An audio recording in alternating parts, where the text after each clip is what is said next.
ഞങ്ങൾ അന്നേ പറഞ്ഞതാണ്, UDF അധികാരത്തിലെത്തിച്ചാൽ ഈ നാട് ഇരുണ്ട കാലത്തേക്ക് പോകും എന്നത്. കഴിഞ്ഞ നിയമസഭാ തെരഞ്ഞെടുപ്പ് പ്രചരണ സമയത്ത് ഞങ്ങൾ പ്രധാനമായും പറഞ്ഞത്, കഴിഞ്ഞ 10 വർഷം കേരളം നേടിയെടുത്ത എല്ലാ നേട്ടങ്ങളെയും അവർ ഇല്ലാതാക്കും എന്ന് തന്നെയാണ്. കേരളത്തെ ഇരുണ്ട കാലത്തേക്ക് എത്തിക്കും എന്ന് തന്നെയാണ് പറഞ്ഞത്.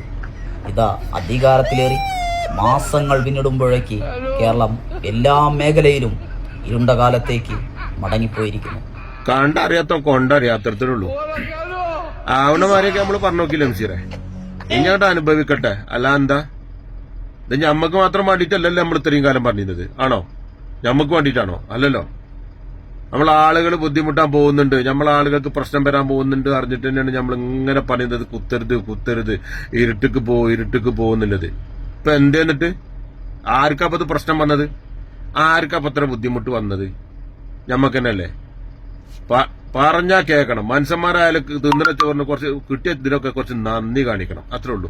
കുറെ നക്കിയാണ്ടാണ് പോയിങ്ങാണ്ട് എന്നിട്ട് നേരെ തിരിച്ചാണ് കുത്തിക്ക ബലി. നമ്മളാൾക്കാരെ കൂട്ടോട്ട് തന്നെയാണ് ബലി ജയിച്ചിട്ടുള്ളത്. ആരതാ പിന്നെ? എവിടെ കേരളത്തിൽ ഇത്ര ഇത് മറ്റേ പോലെ ആൾക്കാരില്ലത്? നമ്മളാൾക്കാർ തന്നെയല്ലേ. നമ്മളാൾക്കാർ കുത്തിയിട്ട് അങ്ങോട്ട് ഇതാക്കിയാണ്ട് അങ്ങോട്ട് ജയിപ്പിച്ച് വിട്ടിക്കന്നെയാണ്. ഇനി അങ്ങോട്ട് അനുഭവിക്കട്ടെ.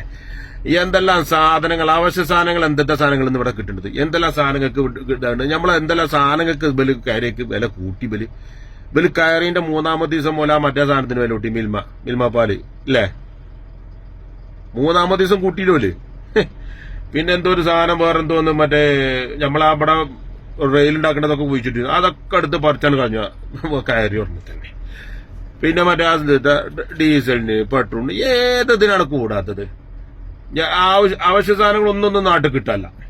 ഒക്കെ പോലെ എന്തോ ഒരു പേരും പറഞ്ഞു കാണ്ട് മറ്റേ കൂഫാനോ എന്തോ പറഞ്ഞു കാണ്ട് ഇപ്പൊ ഒക്കത്തിനി മറ്റേതാക്കാണ്.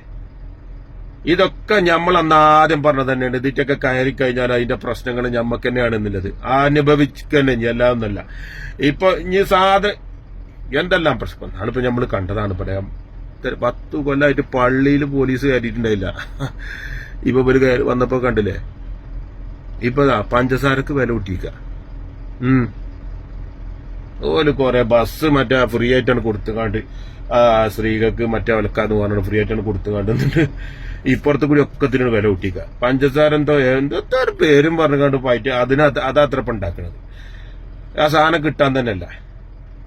എല്ലാ സാധനത്തിനും വില കൂടിയെന്നില്ലത്.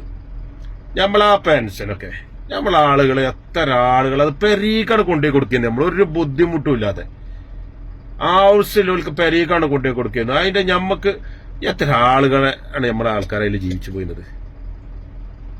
എത്ര ആളുകളാണ് ഇപ്പൊ നമ്മളെ ആൾക്കാരതിൽ വയ്യാതാരായത്? ഇതൊക്കെ ബിൽക്ക് ചിന്തിക്കുന്നുണ്ട്, ബിൽക്ക് ഇതുന്നുണ്ട്. ആർക്കപ്പൊ ഇതിന്റെ ഒക്കെ ബുദ്ധിമുട്ട് വന്നത്?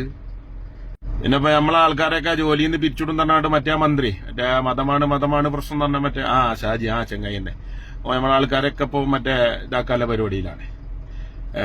ഒരുപാട് ആൾക്കാർ നമ്മളെ ആൾക്കാരതിൽ വലിയൊരു കുഴപ്പമൊന്നുമില്ലാത്ത, വലിയൊരു മല്ലിക്കെട്ടൊന്നുമില്ലാതെ ഇങ്ങനെ നല്ലൊരു ശമ്പളത്തിൽ നമ്മളെ ആൾക്കാർ ഓടിച്ചോല് മാത്രമല്ല ഇതാക്കാണ്ട് കുറെ ആൾക്കാർക്കൊക്കെ നമ്മളെ പാർട്ടിക്കൊക്കെ ഒരുപാട് കാര്യങ്ങൾ ഉണ്ടായിരുന്നത്. അയാളായിന്നിപ്പോ ആൾക്കാരെ ഭാഗ്യക്കേട് നമ്മളെ കട്ടകാലത്തിന് എന്താ ഇടിയട്ടിയോനെ പാമ്പിടിച്ചു എന്ന് പറഞ്ഞ മാതിരി ആ ഒരു വകുപ്പ് തന്നെ ചങ്ങായി വന്ന് കാര്യം ചെയ്തിരിക്കുന്നു. എന്നിട്ടാണ് കുടുംബശ്രീ എന്ന് പറഞ്ഞത്.